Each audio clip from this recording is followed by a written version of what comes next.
Can you learn something from someone who knows nothing? Can something silly be profound? Can a work be so transformed in adaptation that it comes to mean something entirely different to the original? Is eating seashells good for you? Or should I go see a doctor? Because honestly, my stomach kind of hurts, and I don't think I can blame the jalapeno poppers anymore. What is the thematic purpose of beef stew? Does anyone even want to watch this? Real-Time Fandub's Kingdom Hearts dub, Do No Harm, is the longest and densest dub Snapcube has ever produced. Also, my favorite so far, but that's probably obvious from the video essay I'm making about it. And why am I making this video? Do No Harm is a real-time fandub, a silly improvised video series where King Triton has IBS and Beast is called the Poo-Poo Pervert. And Ansem listens to gym class music, and yes, this is true, it is silly, but this doesn't mean that the series doesn't say something. All works of art say something, whether they intend to or not, and Do No Harm is no different.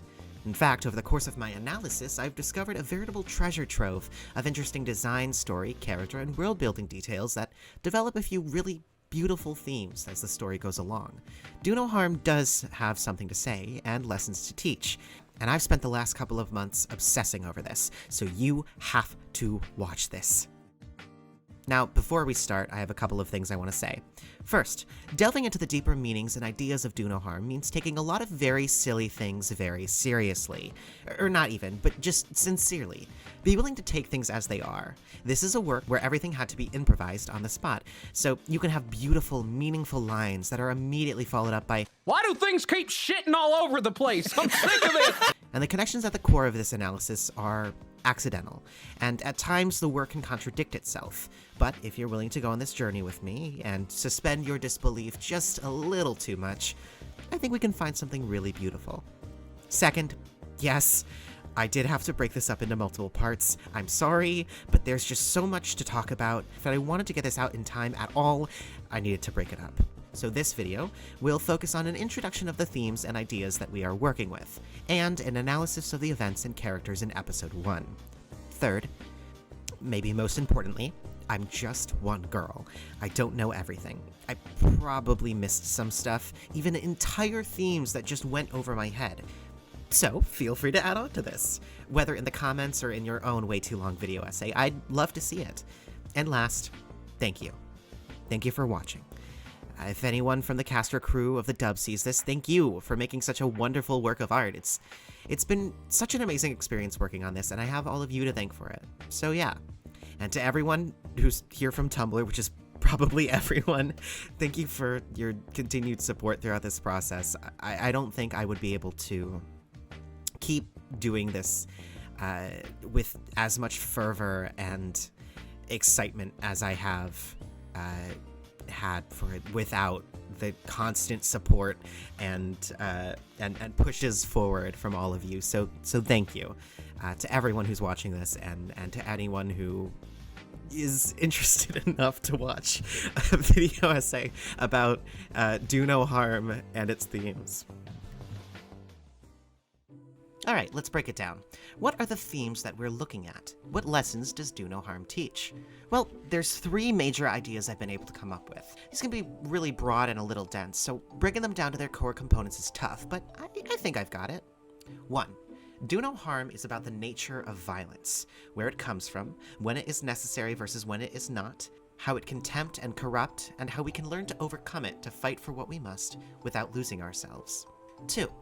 Do No Harm is a coming-of-age story, about learning that nobody has all the answers, and we're all making it up as we go, but everything you learn, everyone you meet, can teach you just a little bit about yourself and the world. And 3. Do No Harm is about... Actually, we'll come back to that one later. Each of these themes are developed over the course of 5 episodes, so there's a lot of ground to cover. To make things easier, I've taken a page out of the Jenny Nicholson Guide to Video Essaying, and decided to format the breakdown into an internet-friendly numbered list. Hello everyone.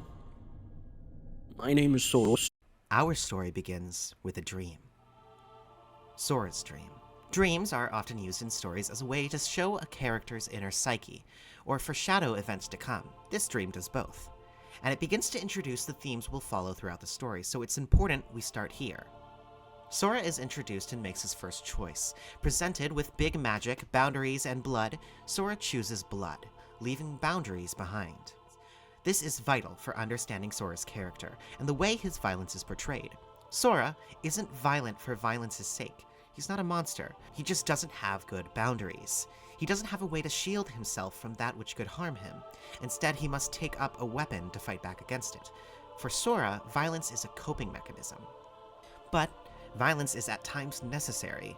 In the very next scene, Sora is told he has to fight a group of Heartless, or as they are called in Do No Harm, Weird Guys. This is an important distinction, since while in Kingdom Hearts, Heartless are the manifestation of the darkness in people's hearts, in Do No Harm, they represent the other. More specifically, the Weird Guy actually represents a weird guy. Someone out of the norm for our protagonists. At times, they can be genuinely dangerous and seek to harm, while at other times they can be misunderstood or even good. This distinction is what separates necessary violence from indulgent and evil violence. As Sora battles, he says, Medicines are a fight against sickness when you think about it. there are times when a person needs to push back and fight for their safety or for what they believe in. This is also a somewhat literal line, as in this moment, as we learn later in the series, Kairi is actively performing heart surgery on Sora. He is fighting for his life. Jiminy interjects once the encounter is finished, telling Sora this is just a taste, that more is to come. This introduces Jiminy as a bad influence on Sora, and violence as a tempting force, one that can lead people down dark paths when indulged. We'll come back to Jiminy a little later.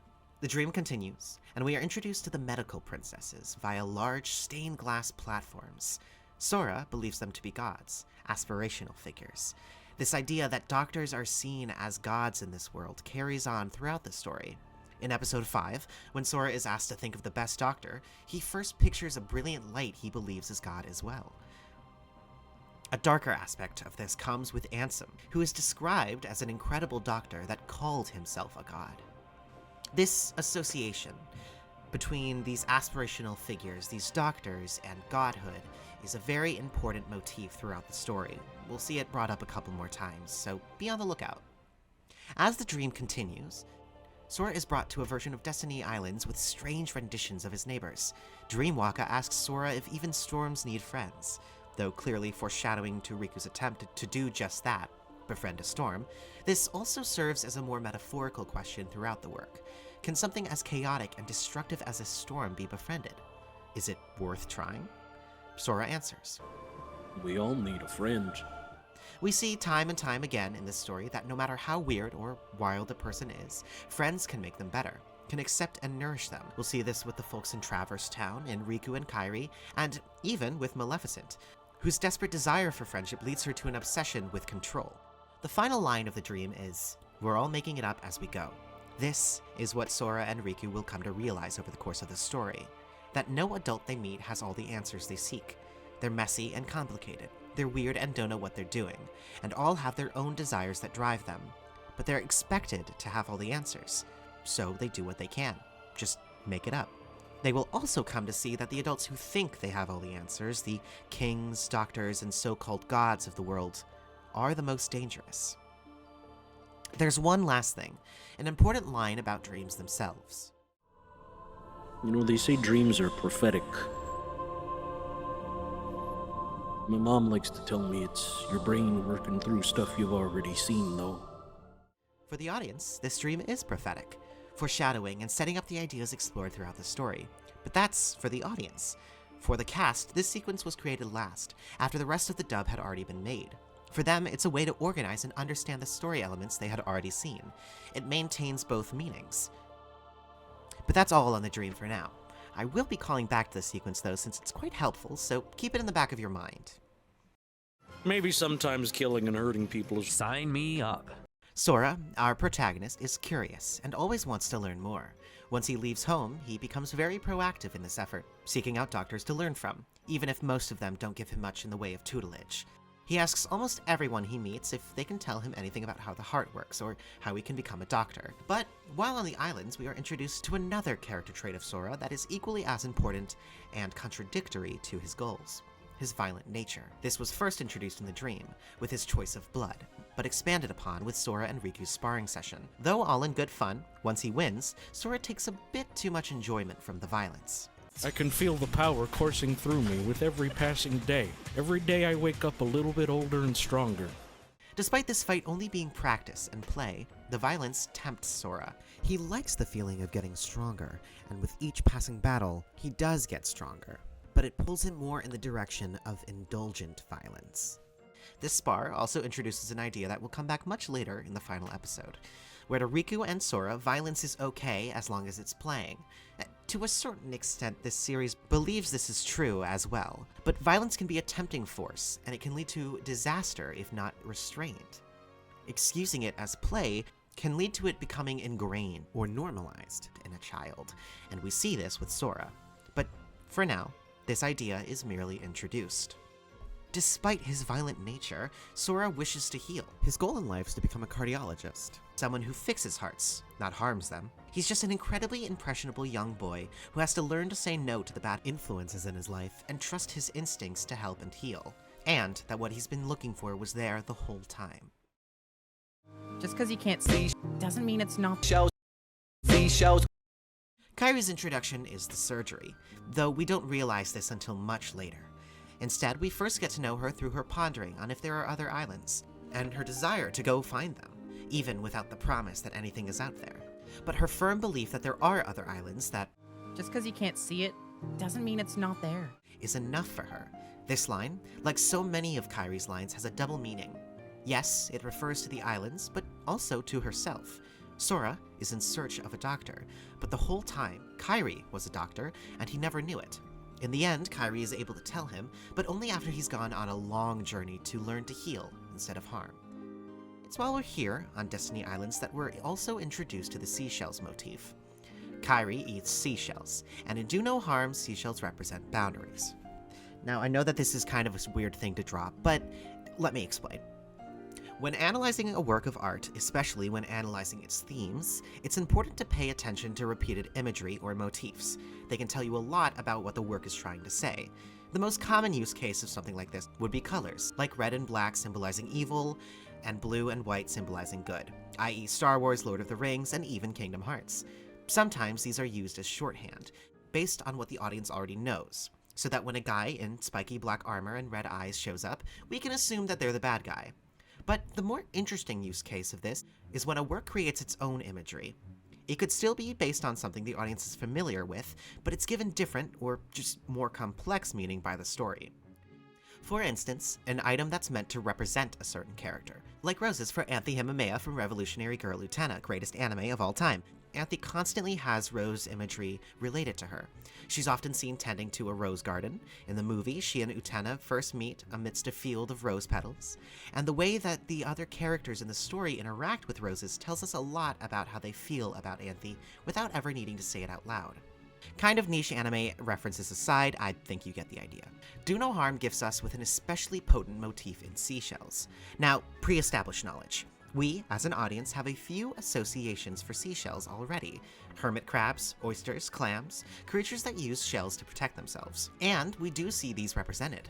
In episode 4, when we meet Sebastian, who is a crab and has a shell, when danger arises, he and Flounder hide within a large clamshell for safety. It's a very literal use of the shell. But there's a lot more to it than that. We're first introduced to the seashell motif by Kairi, who eats them. She eats seashells. High in calcium, she says. So we already have a link between a character and seashells. It's literally one of the first things she says. Kairi and seashells. That's important. So we're already primed for analysis. What does Kairi's eating of seashells tell us about the character? And what does it tell us about what seashells mean in this story? Well, for one, Sora and Riku haven't had any seashells to eat because Kairi has eaten them all, meaning that seashells represent something that Kairi has that Sora and Riku lack. Given what we already know about seashells, that they are a way for vulnerable animals to protect against threats, is it too much of a leap to say that seashells represent boundaries? Sora and Riku's stories will see them dealing with a lack of boundaries in different ways. Sora lashing out to protect himself, while Riku has no real way to protect himself, so he just sort of takes it. Kairi, on the other hand, is safe from danger the entire series, partially because she's absent for most of it, but that can be pretty easily explained as a creature hiding in its shell, just like a hermit crab. So, seashells represent boundaries. Okay, long-winded explanation over. What does this mean for us? Well, Sora resorts to violence to feel safe, and Riku lets anybody in, allowing himself to be hurt in the process. Kairi, on the other hand, has boundaries. We can tell this because she eats seashells, and she's closed off. Despite her aspirations that she is willing to express with Sora and Riku, she never tells Sora she's a doctor, in all the time they spend together on the island. And when eventually the storm arrives later in the episode, she hides from the conflict in a cave, a hermit crab hiding in its shell from predators. But back to seashells. Through Kairi eating seashells, we're able to ascertain that she's been able to build up her boundaries, while the others haven't. But she's built up walls so high that she can hardly even let her closest friends in. When conflict arises, she shuts down. This is partially due to blood loss. She spends most of the series in an anemic fatigue after losing her blood during the storm on Destiny Islands, but Kairi can't fight for change, and spends the story locked away as a result, only being able to protect herself by removing herself from the situation altogether. Burger King. Riku is probably Do No Harm's most tragic character. This kid is having the worst week of his life, and by the end of it, he learns his lesson too late and isn't yet able to achieve a true happy ending. Riku's story is one about growing up before he's ready, having to take on all the responsibilities and knowledge that comes with age too soon. Like Sora, he doesn't have good boundaries, but unlike Sora, he doesn't really have any way to fight back. Instead, he has his vulnerability and kindness taken advantage of time and time again, and has to learn rather quickly that none of the adults in his life know what they're doing. Where Sora explores the themes of violence first and foremost, with the secondary theme developing in the background, Riku gets into the idea that everyone's just making shit up right away. In his attempts to prevent a storm, Riku gains the attention of Maleficent, a person who is very bad with boundaries to begin with, and it's only made worse with Riku's inability to set any. Even in Riku's introduction, where he excitedly proclaims that they are now out of food and fresh water, he isn't trying to do anything to remedy it. While Kairi makes attempts to get off the island, Riku doesn't even believe there are other islands to get to. He's accepted his situation, and isn't making any effort to make it better. What makes these three such an interesting trio to start with is the fact that they each have a flaw and strength that the other two lack. And only through teaching each other these strengths and overcoming their flaws can they become better, more balanced people. Sora relies too much on violence, but to fight for what one believes in is vital. Riku and Kairi can't do that. Riku has no boundaries, and will let anyone in, and this can allow one to make friends and form strong bonds, but it can also lead to one getting hurt. And Kairi has boundaries, but her walls are so sturdy and tall that her friends don't know an incredibly important aspect of her being. And when confronted with conflict, she can only hide in her shell, like a turtle or hermit crab. They drop magic for Sora. I don't know if you noticed. Everyone's acting a little weird. A protagonist's home and their feelings about it can tell us a lot about them. Sora, Kairi, and Riku all have differing beliefs about being on the island, though they share a feeling of being trapped or stuck. Kairi reacts to this feeling with an active effort to escape, to find other islands and explore the world. She's the only character making an active effort to do so. Riku especially thinks it's a lost cause, believing since he can't see any other islands they must not exist. Kairi has a far more hopeful outlook, but Riku's words get to her. Though it's a flub played off for a joke in this scene, Kairi's silence is later explained to have been out of fear that Riku might have been right. It becomes another instance of Kairi shutting down when conflict arises, not having a way to oppose what Riku says. Later, while Kairi and Sora are sitting on the dock, Kairi drops another banger double-meaning line. I think we came from a bright, beautiful star. It crash-landed here, and we popped out of it. Kairi starts by explaining where she thinks people come from. Kairi believes that people come from stardust. She also thinks that they can use the same stardust to build a raft to leave the island. While this seems to be literal thinking, seeing as Kairi is a child and has a very childlike view of the world, there's a profound double meaning here. If stardust is what people are made of, it can be seen as a representation of the experiences and lessons that make people, not physically, but emotionally and psychologically. It's as if to say that we should take all of those building blocks that have made us, that foundation of our being, and go out into the world, into the unknown with them as our vessel. She then asks Sora what he thinks, but before he can say anything that might contradict her feelings or hurt her in any way, she cuts him off. In a moment of vulnerability, she closed herself off once again. Sora, like Kairi, wants to leave the island, but for the very specific goal of finding a doctor to learn from, so he too could one day become a doctor, specifically a cardiologist. Though he's not very proactive in this effort, while he does seem to be helping Kairi to build the raft, he gets distracted easily with the weird saltwater drinking people on the island, or arts and crafts in a cave. Riku, on the other hand, doesn't think there are other islands in the first place. As a result, he's given up hope. This sort of complacent acceptance of his place in the world, unable to act out against it in any way, is something we see time and time again with this character. When the darkness consumes him, he just lets it. When Maleficent befriends him, he fights back a little, but never enough to make a difference. Even when he wakes up at Hollow Bastion, he calls for his friends, pinging his location so they can find him, but he makes no effort to find them. But I mentioned earlier the others on the island. The strange folk drink in the saltwater. We meet a few other people on this island, outside of our main three, each of which Sora finds to be weirdos. Riku explains that they've been drinking saltwater. Considering that they've been out of fresh water for a while, it's a wonder that Sora and Riku aren't like this as well. Though all the talk about eating the alphabet may also be a saltwater induced out of psychosis. Considering Destiny Island's role as our character's status quo, the fact that these people around them are so weird and seem to have become so semi-recently seems to symbolize the way that hometowns, especially small ones with insular communities, can become unpleasant when introduced to a new idea. It's especially impotent that this weirdness comes from consuming saltwater. It builds a connection between consuming saltwater and consuming harmful ideas, or possibly drugs. The whole saltwater thing could be a metaphor for a drug crisis in a small town, but it does seem more symbolic than that. It's more like an especially cultish religion or mob mentality spreading through a town, changing people and making it unpleasant for our main three to be there, leading to more of a push for them to leave. Our last stop while we're here on Destiny Islands is with Ansem, who, believe you me, will get his own section much later, and probably not until we cover the last episode. But I do want to talk about one interesting aspect of his role on the island. Ansem appears to be here in some form of self-imposed exile, a complete and total seclusion from the rest of the world. A life he seems to have enjoyed at some point, but now he has been locked out of his house and forced to live in a small cave just barely within the bounds of his property.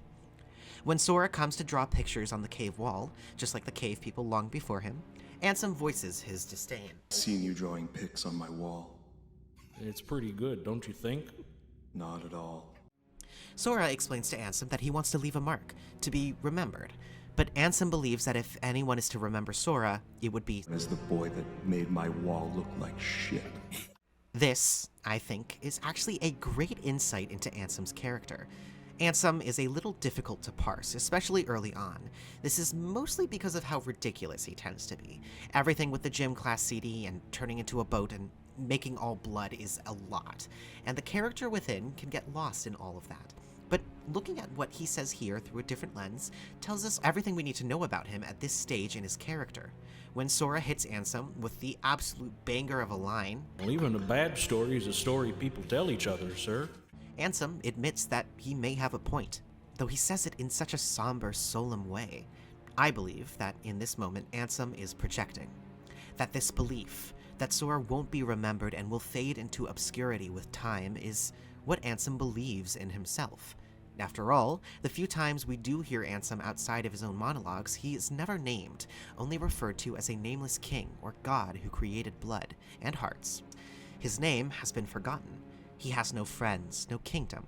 Despite this incredible action, despite being so powerful as to basically have created all life in this universe, to pretty much be a god, he is a nobody. When Sora extends an offer of friendship and collaborative painting, Ansem refuses, telling Sora that he will never see him again, unless he finds the key to his house. Because despite all this bravado, despite all the power he has, everything he has done, he has lost the keys to his house, and now he lives in a cave. He is fundamentally pathetic. He has lost everything. I think we should leave and make sure we're not on the same planet as that woman. Character introductions tend to tell you a lot about a character. Donald's introduction tells us everything about his character. In just one scene, we understand exactly who he is and why Mickey's choice of his successor was a supremely short-sighted one. We see this enormous, whimsical yet imposing castle, a display of the might of the kingdom. Within, we meet Donald, walking down the hall towards the throne room. He speaks to himself, counting his steps like a march, trying to stay in perfect sync and time. At this point, he has a role to play. He is subservient to Mickey, and considering Mickey's choice to make Donald his successor, we can assume that he's done a good job so far, staying in line just well enough to essentially be promoted, tricking the king into thinking Donald is a competent enough replacement. When Donald comes to the door to Mickey's throne room, it is massive. Donald even points out that it's the biggest door he's ever seen. But when he knocks, a much smaller door opens. This is important. Donald even calls it out. Despite the show of power, despite the vastness of the castle and the importance it presents, the residents are small and few. The full extent of Donald's royal invasion force ends up being Goofy and 2 rats. But this has no effect on Donald's perceived self-importance. The door may be small, but it's masked by the much larger door. A lack of real power disguised by the false power of a kingdom. A power that Donald is about to have handed to him. Donald reads Mickey's letter and at the very first line celebrates. At last, his possible years of staying in line has rewarded him with a position of power, the likes of which he could not even imagine. And the very first thing he does when he receives this power, his first action upon becoming the new king, is to use his power for violence. He goes to tell Goofy the good news. Goofy is asleep, and when he doesn't immediately do as Donald says and wake up, Donald uses a lightning spell to zap him. The second he gets power, it goes to his head, and he uses violence. It's with this new power that Donald plans to make a fashion line, a temporary reprieve from the violence and exertion of control Donald leans towards. This says something about his vanity, that he's so obsessed with appearances that, as a king, rather than benefit the people with new laws or social services, he makes a fashion line. And it immediately fails. Without any idea of what to do next, Donald and Goofy head to Traverse Town to find Mickey. Take that! Yeah! Sora! Donald! Aladdin! Ariel! Beast! Peter Pan! Goofy is introduced by taking a nap, sleeping through Mickey's absence and Donald's promotion. Throughout the series, he will continue to defer to Donald to make decisions and lead the group, being asleep in a more metaphorical sense, as he allows Donald to do whatever he likes and just agreeing and doing as he says, enabling his king's violent and power-hungry antics. Once the two make it to Traverse Town, he seems to be the only one actually interested in finding the ex-king, though this ambition fades as soon as Donald decides to conquer Traverse Town and all the other kingdoms they find. But I do believe Goofy, like Sora, is a fundamentally good person, maybe just a bit misled, and toward the end of the series, his arc does lead him to being able to make his own choices for the greater good, and help instead of harm, just like Sora. But when we first meet him, he's a bit of a coward and a pushover. I am going into the Kingdom. heart of the storm to be its best friend. We return to Destiny Islands after the introduction of Donald and Goofy to find a storm has come, bringing with it a bunch of weird guys, and that's capital W, capital G weird guys, like we talked about in the dream. As I mentioned in the section on our kid trio, each of them has a different response to this event. Sora immediately leaps into action, fighting the weird guys who begin to appear on the island.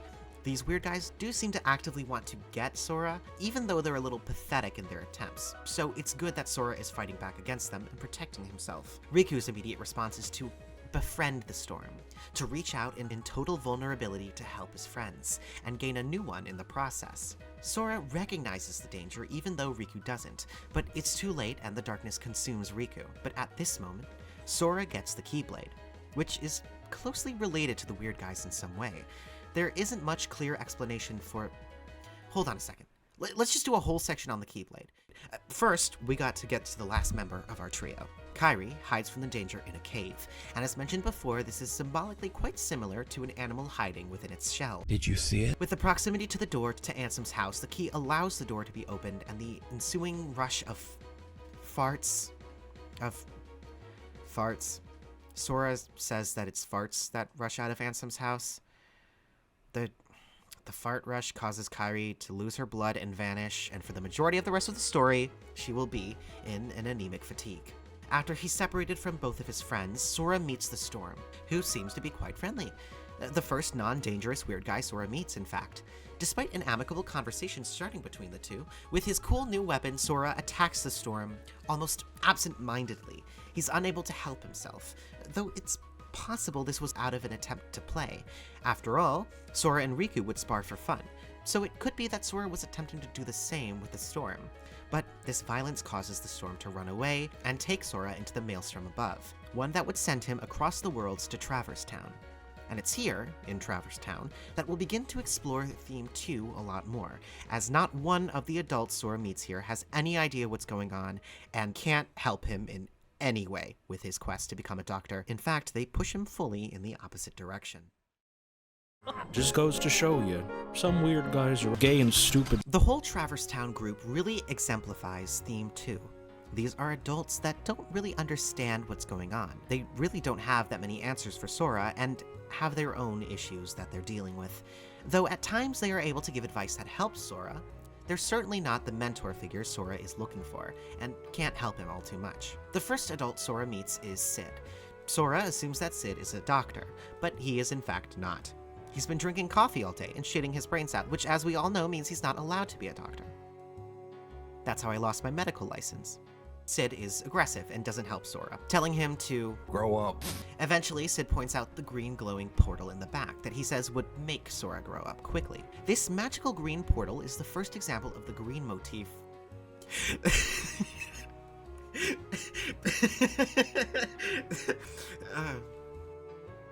This magical green portal is the first example of the green motif.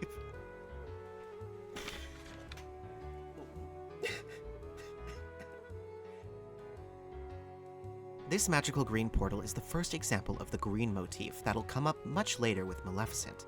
And it tells us pretty early on what green means for this story. The color green symbolizes renewal, it symbolizes nature and peace, but it also symbolizes growth. And this is what is most important to Do No Harm. Green is used to represent growing up, specifically growing up too fast, or being forced to grow up. The portal is green, and can make Sora age up quick, and later with Maleficent, as she gives green to Riku, it's to put him in the uncomfortable position of having to be an adult for actual adults. It forces him to metaphorically grow up too fast. I'll bring this all up again when we talk about Maleficent, and believe me, there will be an extended Maleficent section eventually.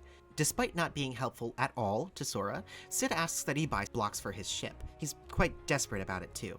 But Sora isn't able to learn anything and heads back out to the street, where we meet Leon.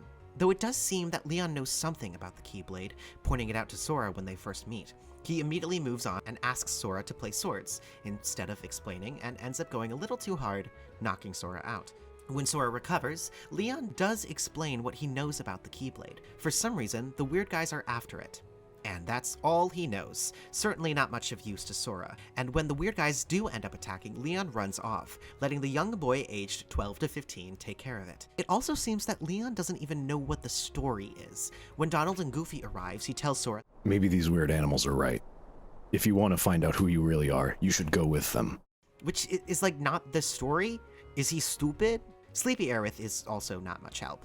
She's a weird and constantly sleepy woman who's studying to be an accountant, but she isn't very good at communicating. All the same, Leon and Yuffie really like her, and the three are friends despite their differences. And also Yuffie. I couldn't come up with a bit, so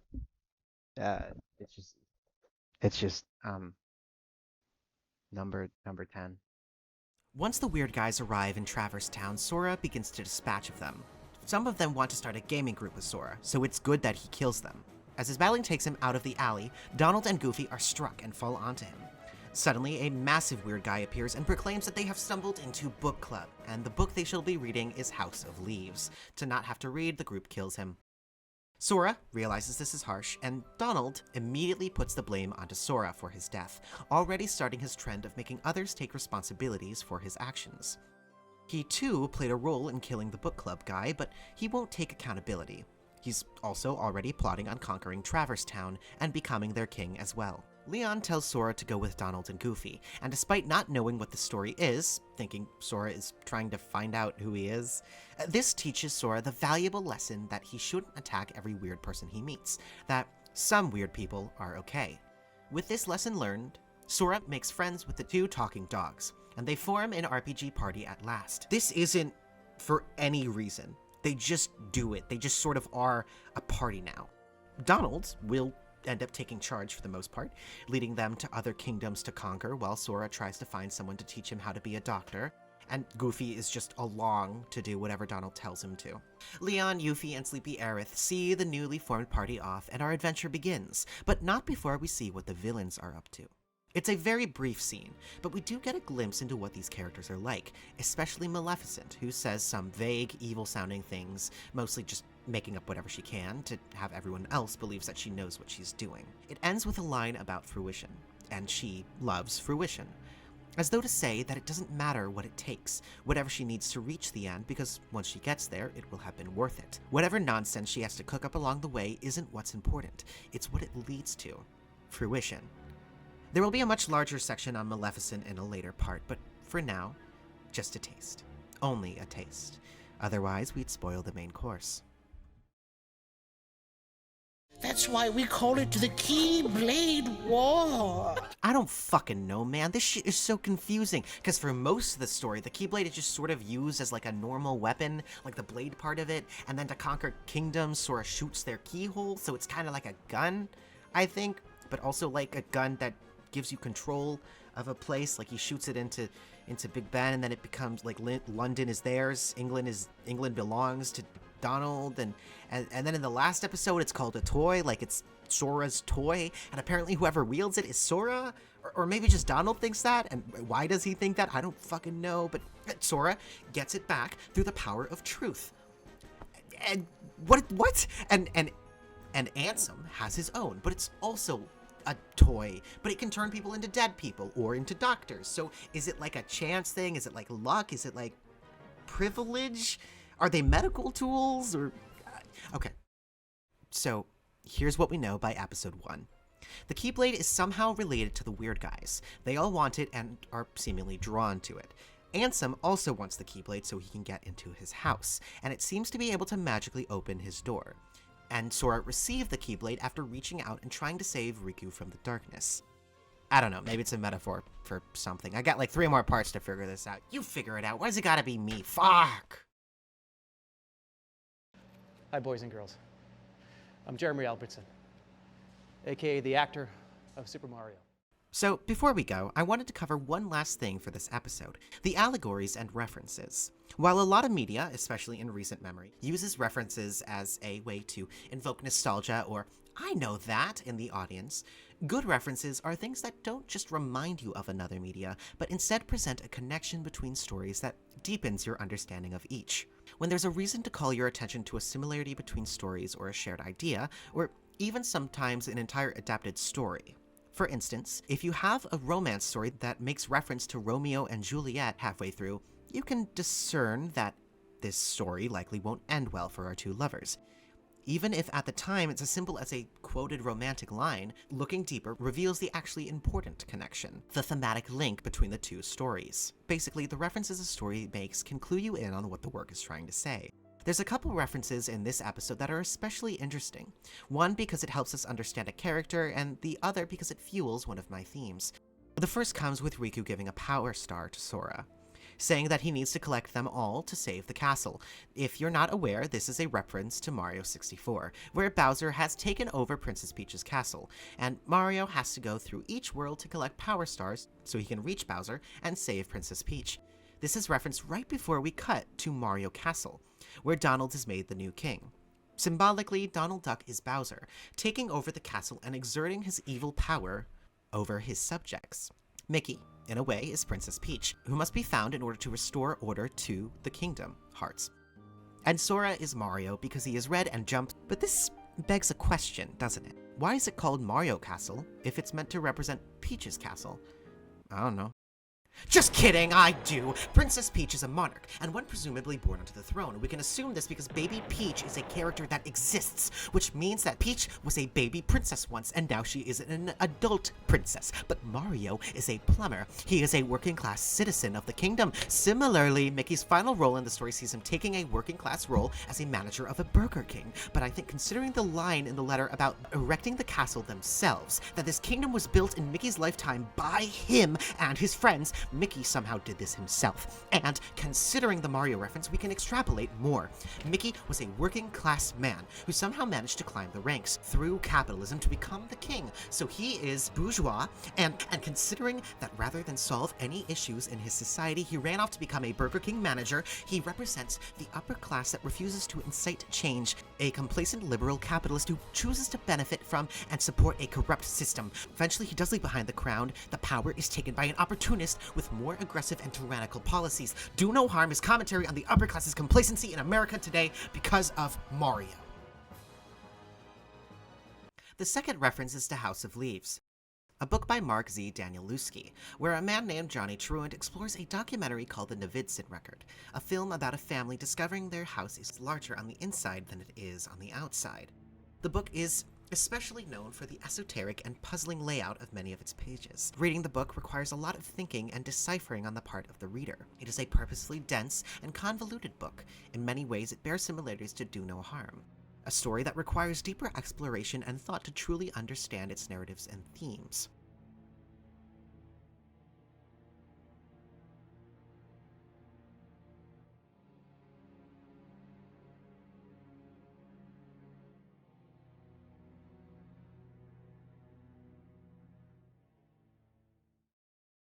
And alright, we are done. This leaves us at the end of our first episode, and the first part of this series, and oh my god, this was supposed to be a single silly video about a real-time fandom I liked.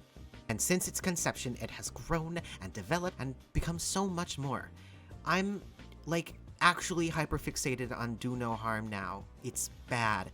And it took like 2 months to cover a single episode. There's so much here. There's so much here. My hubris knows no bounds. But this has been one of the most fun projects I've ever undertaken, and I really think January and now February would have been a much harder month without it. So I hope that if you've made it this far, you liked it. I would hate to think I've wasted anyone's time. But like, thank you for watching. It means the world to me. This has been a massive undertaking, and knowing that people liked it would mean the world to me. So, you know, I guess like the video. And be patient while I work on the next one. Might take a bit longer. I'm back at school now. It's looking like it's going to be a pretty busy semester. But while you're here, I have a couple other things on this channel, and it would mean a lot if you check them out. I have my first semester final from this year. I have a Halo machinima I made for my editing class, and some music too. I also want to post more this year, just kind of in all facets, just whatever I make. So stay tuned. And once again, thank you. Ah, fuck. Wait, okay. Huge shout out to my girlfriend who listened to my incoherent ramblings about this nonstop. I love you. The end.